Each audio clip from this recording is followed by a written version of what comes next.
Hi hello నమస్తే. మన dubbing den channel వీక్షకులందరికీ నమస్సులు. ఇంకా ఆలస్యం చేయకుండా మనం రంగనాథ్ గారి కవితలు వినేద్దామా?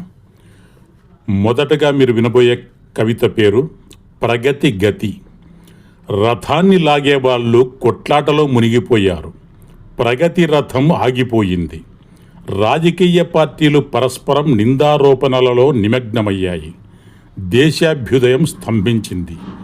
చిన్న పెద్ద పరిశ్రమలు పనిచేయాలన్నా, పంట పొలాలకు నీరందాలన్నా, ప్రజల నిత్యావసరాలు ఎన్నో తీరాలన్నా విద్యుత్ శక్తి ఎంతో అవసరం. విద్యుత్ ఉత్పత్తి జరగకుంటే అన్నిటా ప్రతిష్టంభనే.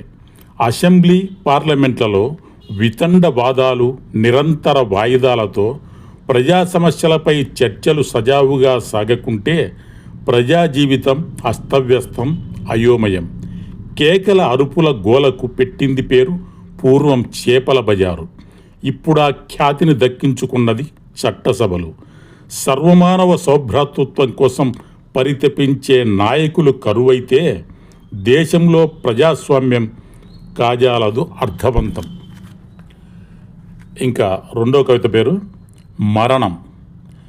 అది ఎప్పుడు వస్తుందో, ఎలా వస్తుందో, ఎక్కడొస్తుందో అని ఆరాటపడుతుంటాం.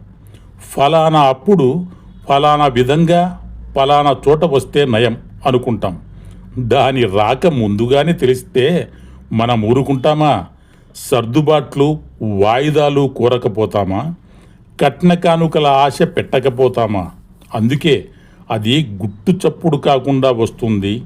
తన కౌగిలింతలో మన ఎరుకను తొలగిస్తుంది. ఎందరెలా అడ్డుకున్నా మనల్ని ఎత్తుకుపోతుంది. ప్రపంచంలో ఎవరికీ తెలియనివి రాకపోగలేగా. మరణం కత్తి చేత పట్టుకొని మన వెనక తరుముకొని రాదు. పూలహారం పట్టుకొని కాలం తీరాక మనకెదురవుతుంది.